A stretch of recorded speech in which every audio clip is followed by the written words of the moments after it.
नमस्कार साथियों, the acceleration point coaching classes में आपका फिर से स्वागत है। हम इस समय क्या पढ़ रहे हैं? 10वीं की लाइट चैप्टर का टॉपिक अवतल दर्पण द्वारा प्रतिबिंब का बनना।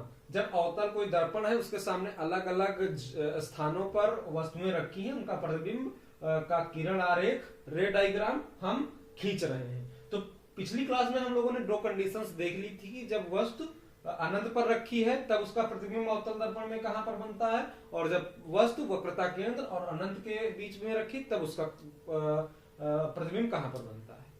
अब हम अगला कंडीशन देखेंगे। जब वस्तु वक्रता केंद्र पर स्थित है, सेंटर ऑफ कर्वेचर पर स्थित है कोई ऑब्जेक्ट, तब उसका इमेज कहां पर, उसका प्रतिबिंब कहां पर बनेगा।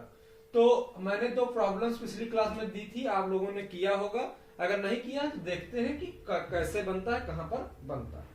तो इस अवतल दर्पण द्वारा प्रतिबिंब को बनाने के लिए सबसे पहले हम लोग क्या बनाएंगे, अवतल दर्पण बनाएंगे। मैंने बताया था दर्पण कोई भी है वो गोले का कटा हुआ भाग होता है, जिसका अवतल दर्पण का ऊपरी जो सतह होती है, बाहरी भाग होता है, वो पॉलिश किया हुआ होता है जिससे कि परावर्तन हो पाए भीतरी तल से।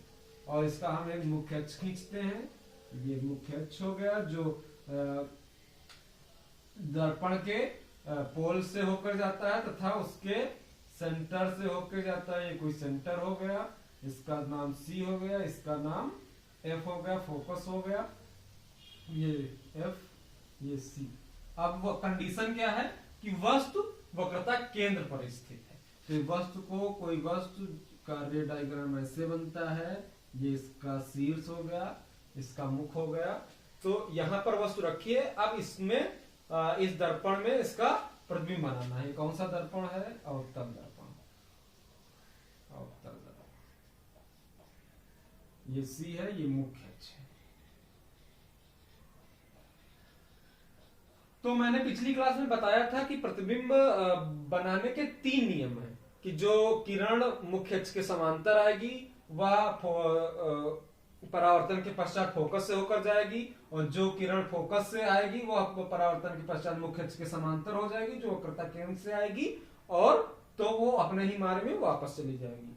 और ये भी साथ में बताया था कि कोई भी प्रतिबिंब निर्माण करने के लिए दर्पण में कोई 2 ही नियम लगेंगे। जो भी वहां पर फॉलो होते दिखे वही 2 नियम लगाएंगे। तो 2 नियम लगाइए।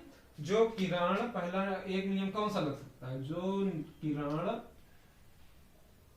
मुख्य अक्ष के समांतर आएगी वह परावर्तन के पश्चात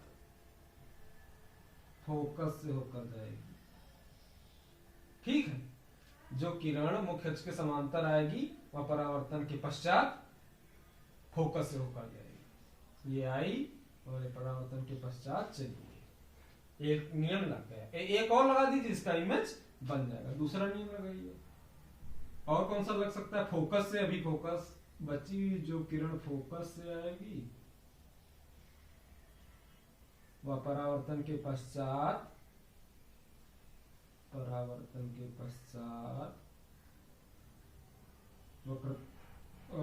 मुख्य अक्ष के समांतर।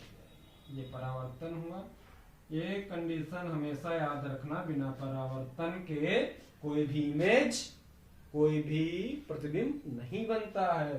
तो अब देखिए, और एक क्या कंडीशन है प्रतिबिंब बनने की? जहां पर परावर्तन के पश्चात प्रकाश की किरणें एक दूसरे को काटती हैं या काटती हुई, जहां पर काटती हैं वहां पर उस वस्तु का प्रतिबिंब का निर्माण हो जाता है। तो कहां पर काट रहे हैं, इसको बनाइए।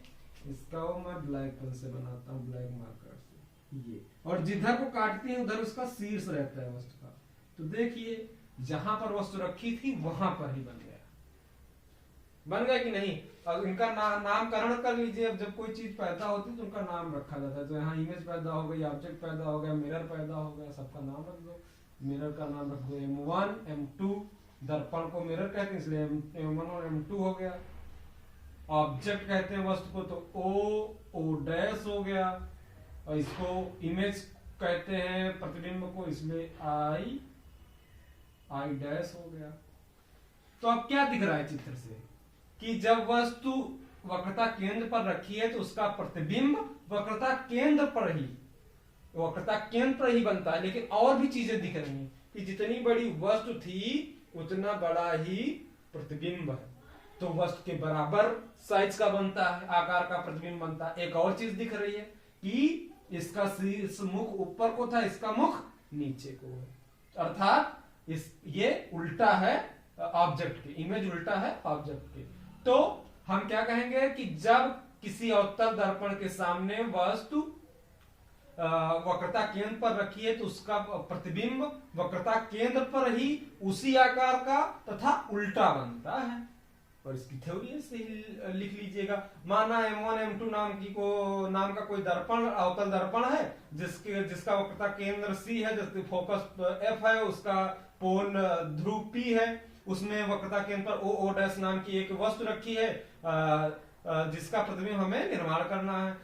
वस्तु से चलने वाली मुख्य अक्ष के समांतर किरण परावर्तन के पश्चात फोकस से होकर जाएगी, और जो फोकस से होकर जाएगी वह परावर्तन के पश्चात मुख्य अक्ष के समांतर हो जाएगी। जहां पर दोनों काटती हैं वहां पर प्रतिबिंब का निर्माण होगा, और यहाँ पर वक्रता केंद्र पर ही काट रही हैं, अर्थात इसका प्रतिबिंब निर्माण वक्रता केंद्र पर ही होगा।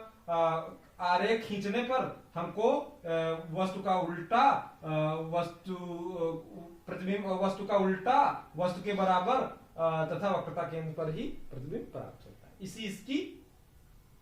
इसी की थ्योरी यही हो गई। इजी है, बस आपको 3 नियम आने चाहिए प्रतिबिंब बनने के। कोई 2 नियम लगा दीजिए, हर जगह कहीं पर भी वस्तु रखिए उसका प्रतिबिंब बन जाएगा। ठीक, अब आगे चलते हैं। अगला नियम क्या है, अगली कंडीशन क्या है, तो अगली कंडीशन हम लोग डिस्कस करते हैं। अगली, जब वस्तु वक्रता केंद्र पर है, वक्रता केंद्र के आगे क्या चीज आएगी, फोकस तथा वक्रता केंद्र के बीच। जब वस्तु फोकस तथा वक्रता केंद्र के मध्य स्थित है। ये एग्जाम में पूछे जाते हैं कि जब वस्तु फोकस तथा वक्रता केंद्र पर स्थित है तो बताइए उसका प्रतिबिंब कहां पर बनेगा। इसको बनाने के लिए फिर से दर्पण लीजिए, अवतल दर्पण लीजिए, इसको पॉलिश कर दीजिए। पॉलिश करना क्यों आवश्यक है, जिससे लाइट दूसरी तरफ न जा सके और परावर्तन हो सके। पॉलिश काहे की होती है, रेडाक्स साइड की। कौन सा, और इसका मुख्य अक्ष खींच लीजिए, मुख्य अक्ष हो गया। इसको जो बीचों बीच का पॉइंट होता है दर्पण के उसको पोल या ध्रुव कहते हैं, और ये आपका फोकस हो गया और ये आपका सेंटर सी हो गया। अब कंडीशन क्या है, अवतल दर्पण कंडीशन क्या है कि जब वस्तु फोकस तथा वक्रता केंद्र के मध्य, ये फोकस तथा वक्रता केंद्र के मध्य स्थित है। जब वस्तु फोकस तथा वक्रता केंद्र के मध्य स्थित है तब इसका प्रतिबिंब कहां पर है। तो इसके लिए फिर 2 नियम लगाइए। कौन कौन से नियम लग सकते हैं कि जो किरण मुख्य अक्ष के समांतर जाएगी वह परावर्तन के पश्चात फोकस से होकर जाएगी। ये हो गया, इसको ब्लैक से ये आ। दूसरा नियम क्या लग सकता है, ये फोकस को बना रहेंगे कि जो किरण फोकस से होकर आएगी वह परावर्तन के पश्चात मुख्य अक्ष के समांतर हो जाएगी। समझ में आया, ये 2 नियम वहीं लगाए गए हैं प्रतिबिंब बनने के। ये तो मैंने बताया था जहां पर दोनों काटे वहां पर वस्तु की प्रतिबिंब का निर्माण होगा।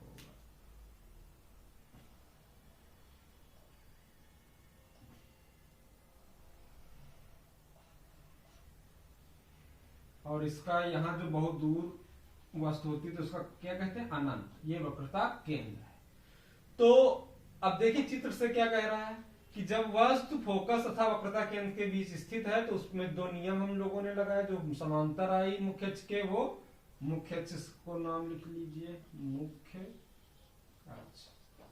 जो मुख्य अक्ष के समांतर किरण आई वो परावर्तन के पश्चात फोकस से गई, जो फोकस से होकर आई, ये फोकस है, ये कट गया है, जो फोकस है, जो फोकस से होकर आई वो मुख्य अक्ष के समांतर चली गई, और जहां पर दोनों ने काटा वहां पर वस्तु का प्रतिबिंब का निर्माण हो गया। इनका नाम रख लीजिए ओ डैश और आई डैश।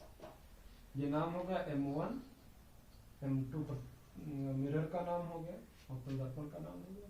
तो अब इसको कह दीजिए कि जब देखिए वस्तु ये जब फोकस और वक्रता केंद्र के बीच रखी तो इसका प्रतिबिंब कहां पर बन रहा है, ये वक्रता केंद्र था, ये अनंत था, तो अनंत और वक्रता केंद्र के बीच में बन रही, बीच में मतलब बीच में कहीं पर बन रही, बीच में बनती है, वक्रता केंद्र और अनंत के बीच में बनती है। ठीक है, समझ में आया। और क्या दिख रहा है कि ये वस्तु इतनी बड़ी थी, उसका प्रतिबिंब इतना बड़ा है, तो वस्तु से बड़ा प्रतिबिंब बनता है किसमें, जब वक्रता केंद्र तथा फोकस के बीच वस्तु रखी तो अवतल दर्पण में उसका प्रतिबिंब बड़ा तथा अनंत और वक्रता केंद्र के बीच में बनेगा। बस यही है कि जब वस्तु फोकस तथा वक्रता केंद्र के बीच अवतल दर्पण में रखी हुई तो उसका प्रतिबिंब वस्तु से बड़ा, उल्टा तथा अनंत तथा वक्रता केंद्र के बीच बनता है। थ्योरी फिर वैसे लिख लीजिएगा, M1 M2 नाम का कोई दर्पण है, O डैश नाम की कोई वस्तु है जो C और F के बीच में। ठीक है, ठीक है, अब आगे चलते हैं, अगली कंडीशन पढ़ते हैं।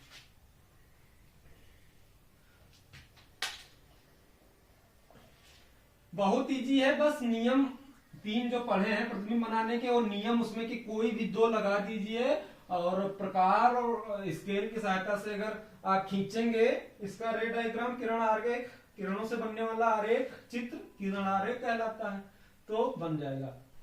अब हम जानते हैं कि वस्तु जब फोकस पर रखी हुई है अवतल दर्पण के सामने तब उसका प्रतिबिंब कहां पर बनता है। अब ये पांचवा पॉइंट है, जब वस्तु फोकस पर स्थित है या रखी हुई है तब उसका प्रतिबिंब कहां पर बनेगा। तो इसको बनाने के लिए क्या करेंगे, सबसे पहले अवतल दर्पण बनाइए, इसको पॉलिश कर दीजिए, बाहरी उभरा हुआ भाग इसको पॉलिश कर दीजिए, इसका मुख्य अक्ष बना लीजिए, प्रिंसिपल एक्सिस बना लीजिए, पोल बता दीजिए, इसका नाम रख दीजिए M1 M2 अवतल दर्पण। ये क्या है, इसका फोकस ले लीजिए, ये वक्रता केंद्र ले लीजिए, फोकस F, वक्रता केंद्र C। अब कहां पर वस्तु रखी है, फोकस पर स्थित है, जब वस्तु फोकस पर स्थित है, फोकस पर स्थित है। अब इसका प्रतिबिंब हम लोगों को बनाना है कि कहां पर इसका प्रतिबिंब बनेगा, मुख्य अक्ष, इसका प्रतिबिंब खींचिए, 2 नियम लगा दीजिए वहीं पर प्रतिबिंब बनने के 2 नियम, जो किरण मुख्य अक्ष के समांतर, वस्तु से मुख्य अक्ष के समांतर जाएगी वह परावर्तन के पश्चात फोकस से होकर जाएगी, खींच लीजिए। ठीक है, जो वस्तु मुख्य अक्ष के समांतर आई परावर्तन के पश्चात मुख्य अक्ष के समांतर फोकस से हो गई। और दूसरी कंडीशन क्या है कि जो अब इसमें दूसरी आगे कोई नियम था नहीं प्रतिबिंब बनने के, कहां से जाएगी कहां, मतलब फोकस से आगे का, तो अब दूसरा एक नियम और कौन सा लग सकता है, जो वक्रता केंद्र से होकर जाएगी। इसको खींचिए ऐसे, थोड़ा आपको उसमें बनाने में ज्यादा सहायता मिलेगी, बुक कॉपी में स्केल रखिएगा, जो सीधी रेखा खींचिएगा वक्रता केंद्र से जाएगी।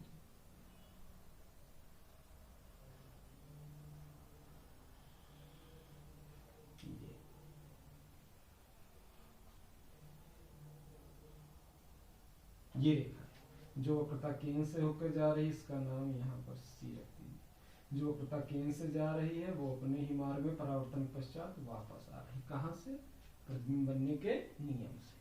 अब देखिए, और जहां पर ये दोनों काटेंगी वहां पर ही वस्तु का प्रतिबिंब बन जाएगा। अब सोच लीजिए कि ये जा रही है, ये दूरी तय करती, बराबर दूरी तय करती हुई जा रही, चित्र से हम लोगों को पता चल रहा है। तो ये कहां पर मिलेंगी भाई? ये कहीं बहुत दूर बहुत दूर बहुत दूर बहुत दूर बहुत दूर मिलेंगी, अर्थात अनंत पर जाकर मिलेंगी। कहां पर जाकर मिलेंगी? अनंत पर। तो इनका प्रतिबिंब इस वस्तु का ओ ओ डैश वस्तु नाम रख लीजिए, ओ ओ डैश, इनका प्रतिबिंब कहां पर बनेगा? अनंत पर बनेगा। और एक और बात, जहां पर भी वास्तव में किरणें, पिछले जितने भी चित्र बताए हैं, जहां पर वास्तव में किरणें मिलती हैं, सारे चित्रों में, सारे रे डायग्राम्स में रियल में ये किरणें मिल रही हैं, तो अर्थात सारी जो प्रतिबिंब हैं वो वास्तविक बनेंगे, वास्तव में मिल रही है किरणें। मैंने पिछली क्लासेस में बताया था कि जहां पर किरणें वास्तव में मिलती हैं प्रतिबिंब के प्रकार में, वहां पर वास्तविक प्रतिबिंब का निर्माण होता है। जहां पर आप ऐसा लगता है कि वहां पर मिल रही है, वहां पर आभासी प्रतिबिंब का निर्माण होता है। तो इनका जो, जब वस्तु फोकस पे रखिए और जब अनंत पे जाके मिलेंगी तो बहुत बड़ा प्रतिबिंब, अनंत पर बहुत बड़ा प्रतिबिंब बनेगा। तो जब वस्तु फोकस पर रखी किसी अवतल दर्पण में, तो उसका प्रतिबिंब अनंत पर वस्तु से उल्टा तथा बड़ा बनता है। अब अगली कंडीशन क्या है कि जब वस्तु फोकस तथा दर्पण के द्वारक या पोल के बीच में स्थित, जब वस्तु फोकस एफ तथा ध्रुव पी के मध्य स्थित है, तब इसका प्रतिबिंब कहां पर बनेगा? इसको खींचने के लिए फिर जल्दी से एक अवतल दर्पण लीजिए, एक पॉलिश लगाइए, इसका मुख्य अक्ष खींचिए। मुख्य अक्ष ऊपर हो गया तो इसको थोड़ा मैं बढ़ा देता हूं। ये सीधी रेखा खींचेगा आप चित्र में, और इसको पोल पी, ये कोई एफ, ये सी, सी जो है एफ के दुगुना होता है।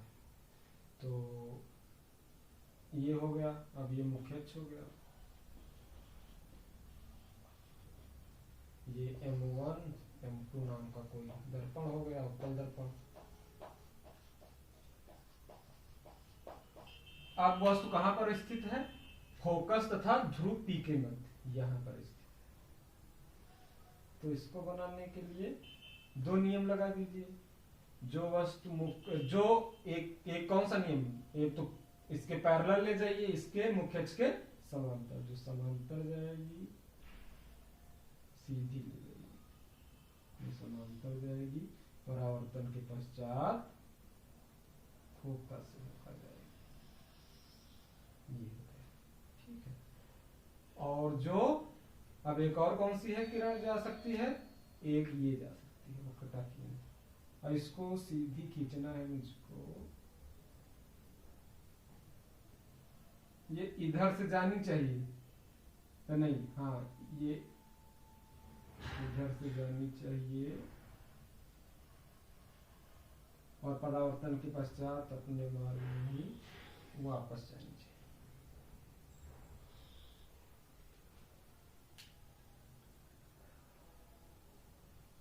ये गई, ये वापस आई, ये गई, ये वापस आई। ठीक है, ये वापस आई। तो अब देखिए इसमें क्या हो रहा है कि ये कट का निशान लग रहा है, इसको थोड़ा दूर बनाइए, इसको, ये गई, ये वापस।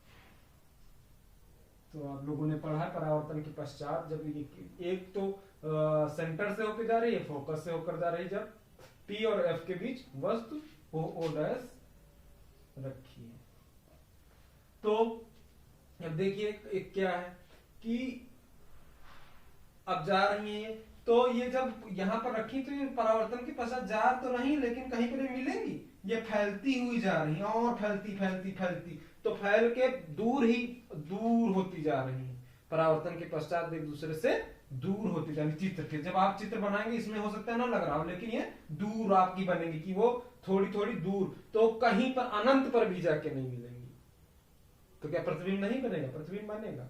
इसको क्या, इसके लिए क्या करें, इस मुख्य अक्ष को बढ़ा दें और ये इन किरणों को पीछे बढ़ाएं, पीछे बढ़ाएं, ये बड़ी सीधी रास्ता में, और इसको भी पीछे बढ़ाइए,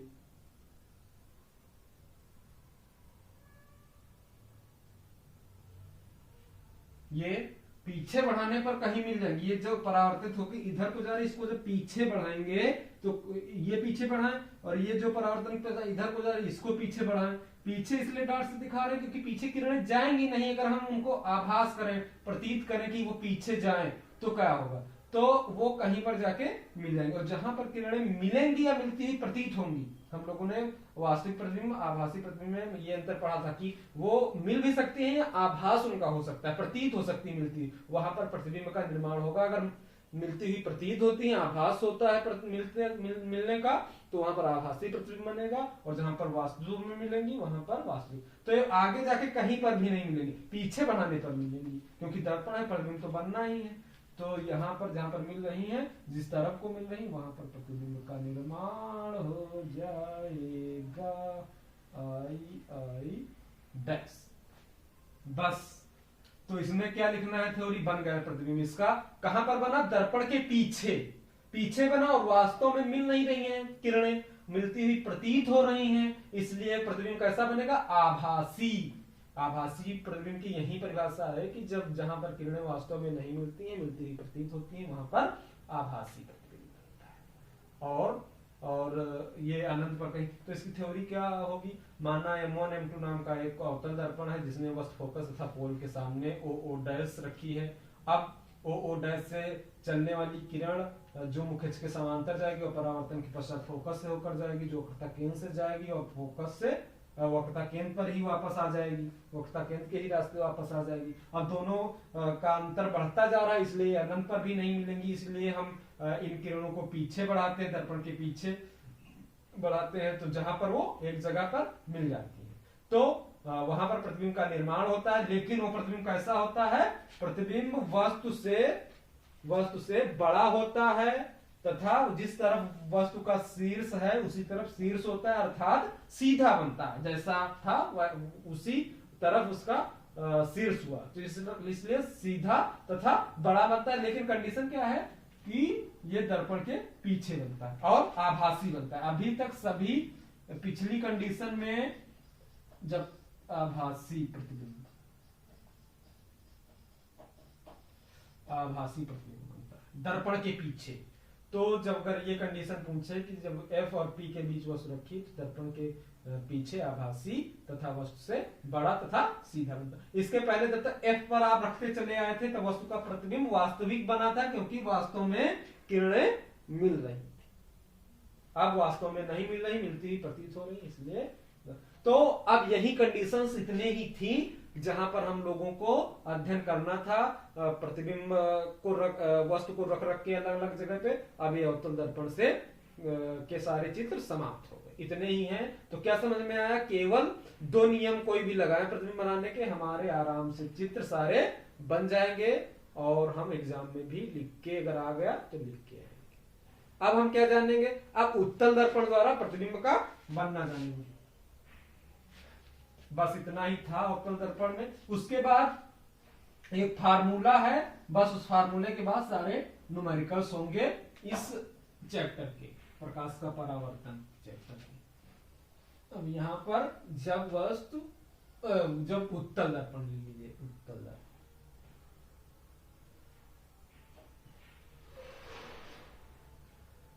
उत्तल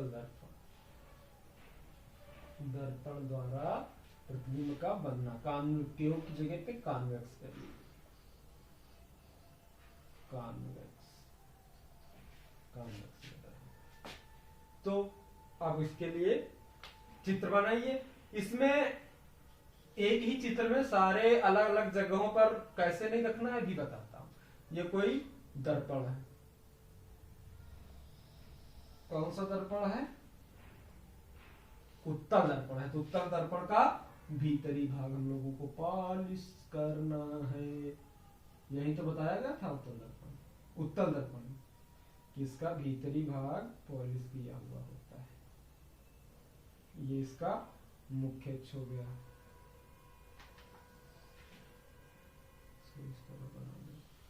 अब भैया जिस तरफ परावर्तन होगा उसी तरफ तो वस्तु रखेंगे। इसका फोकस इस तरफ होगा ना, गोला इस तरफ है, गोला इस तरफ है, तो इसका फोकस और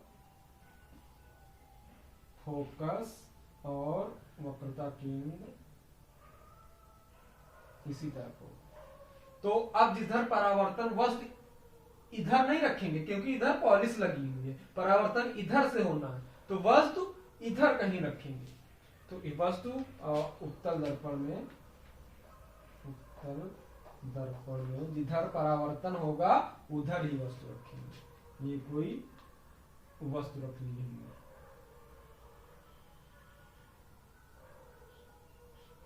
उत्तल दर्पण में टेढ़ी है वस्तु, सीधी रख ली। ये कोई वस्तु हम लोगों ने, इसका प्रतिबिंब हम लोगों को खींचना। बस वही 3 नियम से 2 नियम इसमें भी लगेंगे। जो किरण ये मुख्य अक्ष हो गया, मुख्य अक्ष, ये P हो गया, ये मुख्य अक्ष, ये भी मुख्य अक्ष। दर्पण कौन सा है? उत्तल दर्पण। इसमें वस्तु कहां पर रखी? कहीं पर भी रखी है, और अनंत और पोल के बीच कहीं पर भी रखी, उसका चित्र खींचना है। तो इसका फोकस सेंटर इधर है, इसलिए अलग अलग जगहों पर इधर नहीं रखना, इसलिए अलग अलग जगहों पर नहीं रखना पड़ रहा है। डायरेक्ट हम P, पोल और अनंत के मध्य रखना है। इसमें कोई कंडीशन नहीं है, कंडीशन कोई नहीं है, बस अनंत और पोल के मध्य जब वस्तु रखी है तो इसका प्रतिबिंब कहां पर बनना? तो जो किरण मुख्य अक्ष के समांतर आएगी, जो वस्तु जो किरण मुख्य अक्ष के समांतर रहेगी वह परावर्तन के पश्चात फोकस से होकर जाएगी या फोकस से आती हुई प्रतीत होगी। ये हम लोगों ने नियम में पढ़ा था। उत्तल दर्पण में आती हुई प्रतीत होती है, से होकर नहीं जाती है। पीछे की क्लास पढ़िएगा तो उसमें बताया गया कि उत्तल दर्पण में अब उधर क्यों नहीं जाएगी, क्योंकि इधर पॉलिश लगी है। इधर पॉलिश लगी है तो कांच को, इस दर्पण को क्रॉस नहीं कर पाएगी, इसलिए यहां से आती हुई प्रतीत होगी। यहां से फोकस से ये इधर जानी चाहिए, लेकिन पॉलिश लगी तो यहां से आती हुई प्रतीत होगी।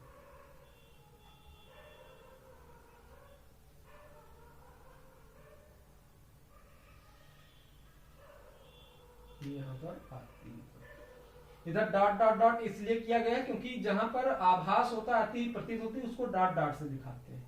ये आई और ये परावर्तन के पश्चात चली गई। कहां से, कैसे चली गई? परावर्तन के पश्चात फोकस से आती हुई प्रतीत होती हुई चली गई परावर्तन के पश्चात। समझ में आया? इसको पिछली क्लास में आप समझेंगे कि जब उत्तल दर्पण होता है, इसको पॉलिश से क्रॉस करके लाइट नहीं जा पाती है। उत्तल दर्पण में आभास होता है कि फोकस से, यही मैंने नियम में लिखाया भी है। प्रतिबिंब बनने के नियम, या तो फोकस से होकर जाएगी, जो मुख्य के समांतर आएगी, या वह फोकस से होकर जाएगी। फोकस से होकर किस में जाएगी? अवतल दर्पण में फोकस से होकर जाएगी, और उत्तल दर्पण में फोकस से आती हुई प्रतीत होगी, क्योंकि यहाँ पर पॉलिश लगा हुआ है। नियम पढ़िएगा पिछली क्लास में। तो यहां से फोकस से आती, एक ही चित्र है, इसको समझ लीजिए अच्छे से, और कुछ नहीं बनाना है। उत्तल दर्पण में केवल एक ही चित्र है, उसमें अलग अलग कंडीशन थी, इसमें केवल एक ही चित्र है, इसी से पूरी कंडीशन समाप्त। क्योंकि एक ही कंडीशन है अनंत और ध्रुव के बीच वस्तु रखने का, बस एक ही चित्र है। तो उत्तल दर्पण में फोकस से जो मुख्य के समांतर जाएगी वह फोकस से आती हुई प्रतीत होती है। यह प्रतिबिंब बनने का नियम। अब दूसरी किरण कहां से जाएगी? अब दूसरी किरण जाएगी सेंटर से, वक्रता केंद्र से जाएगी। अब कैसे जाएगी? ये जाएगी या जाती हुई प्रतीत होती है, तो प्रतीत वाली को ऐसे खींचेंगे, डॉट डॉट डॉट से डिनोट। अब इसको लाइए, ऐसा लाइए कि वो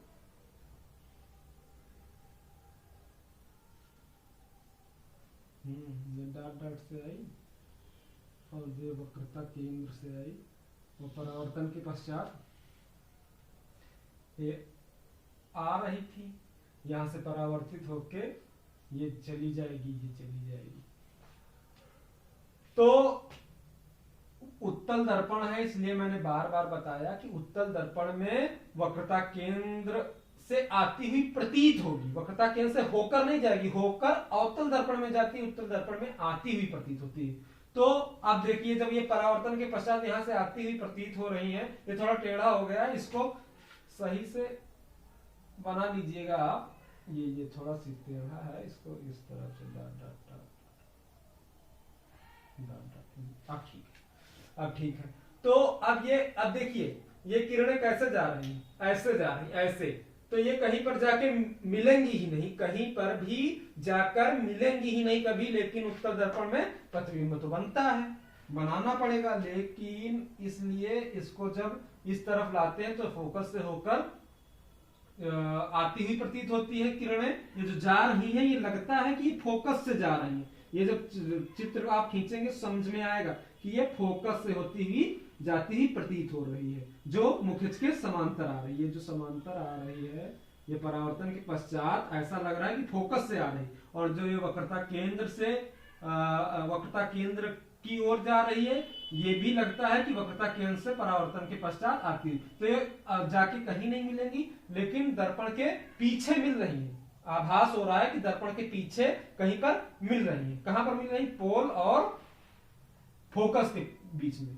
तो पोल और फोकस के जहां पर मिलती हैं या मिलती हुई प्रतीत होती हैं, वहां पर वस्तु का प्रतिबिंब बन जाता है। तो जहां पर मिल रही हैं, तो देखिए यहाँ पर वस्तु का प्रतिबिंब बना दीजिए, जहां मिलती हुई प्रतीत हो रही, जहां पर मिलती हुई प्रतीत हो रही, और जिधर कट कर रही वहां उस तरफ उसका शीर्ष वस्तु का होगा, तो इसका प्रतिबिंब ये बन गया। आया समझ में? अब इसको लिख लीजिए, M1 M2 नाम का एक उत्तल दर्पण है, उत्तल दर्पण है जिसमें वस्तु अनंत तथा पोल के बीच रखी है। तो उसका प्रतिबिंब कहां पर बनेगा?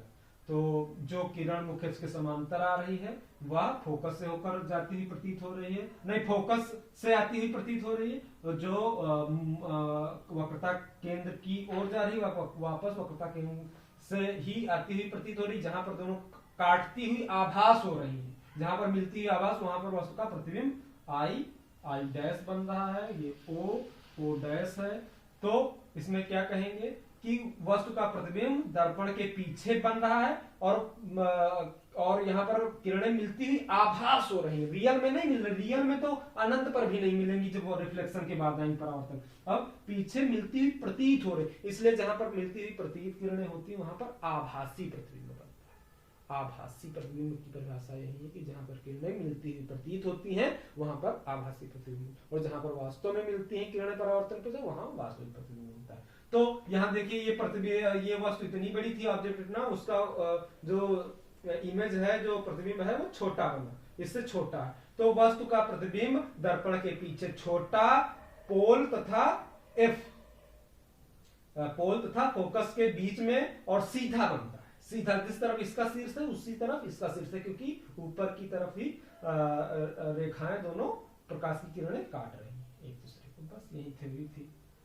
और इसमें एक और बात, इसको मतलब इसमें फोकस वक्रता केंद्र इधर रख ही नहीं सकते वस्तुएं, और इसका फोकस वक्रता केंद्र उत्तल दर्पण का इधर है, और इधर पॉलिश लगी तो इधर नहीं रख सकते। इसलिए एक ही कंडीशन है कि अनंत और दर्पण के पोल के बीच में रखो, कहीं पर भी रखो, उसका वस्तु का प्रतिबिंब यही पोल और फोकस के बीच ही बनेगा। अनंत और पोल के बीच कहीं पर भी वस्तु रखी हो, यहां पर रखी हो, यहां पर रखी हो, यहां पर रखी हो, अनंत और दर्पण के बीच कहीं पर भी वस्तु रखी हो, उसका प्रतिबिंब छोटा, आभासी, सीधा ही बनेगा। तो कंडीशन लिख दीजिए, मैं लिख दूं, उत्तल दर्पण में वस्तु अनंत तथा दर्पण के ध्रुव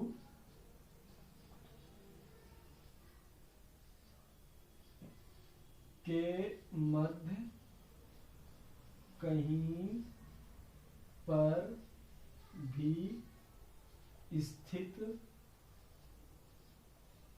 हो वस्तु का प्रतिबिंब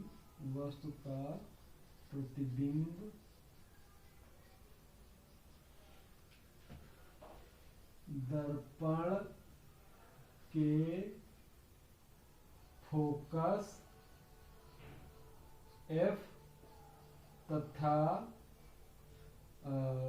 ध्रुव P के मध्य सीधा आभासी तथा छोटा वस्तु से छोटा बनता। हर कंडीशन के लिए है आभासी बनेगा क्योंकि वास्तव में किरणें नहीं मिलेंगी, और सीधा बनेगा जिस तरफ वस्तु का चेहरा है उसी तरफ इमेज का भी चेहरा होगा, और वस्तु से छोटा बनेगा, सीधा बनेगा। बस यही है, उत्तल दर्पण में कहीं भी रखा हो ये कंडीशन, बस यही लिखना है। तो अगर एग्जाम में आएगा तो आप लोग उम्मीद है बना लेंगे। तो हम लोगों ने क्या सीखा, अवतल दर्पण में अलग अलग कंडीशन पे रख के वस्तु का प्रतिबिंब कहां पर बनेगा, और उत्तल दर्पण में अलग अलग कंडीशन पे रख के वस्तु का प्रतिबिंब कहां पर बनेगा। तो आज की क्लास में बस इतना ही, और ये बहुत इंपॉर्टेंट चीजें हैं जो आगे आने वाली हर क्लास में आप लोगों को ये आना ही चाहिए। जैसे इंग्लिश में बेसिक टेंसेस होते हैं जो जिंदगी भर काम देते हैं, तो आप लोग अगर साइंस पढ़ेंगे, फिजिक्स पढ़ेंगे, तो ये बेसिक लॉज हैं जिनके बिना काम चलेगा ही नहीं आगे। तो इनका अध्ययन करना आप लोगों को बहुत आवश्यक है। बहुत छोटी सी चीजें, बड़ी इजी। आप पीछे का अगर ये समझ में ना आए, पीछे के वीडियोस देखिए, शुरू से देखें तो सब कुछ समझ में आए। तो बहुत बहुत धन्यवाद। वीडियो को शेयर जरूर करें जिससे लोगों को, जो भी स्टूडेंट्स को लाभ हो सके, और लाइक और कमेंट भी करिए।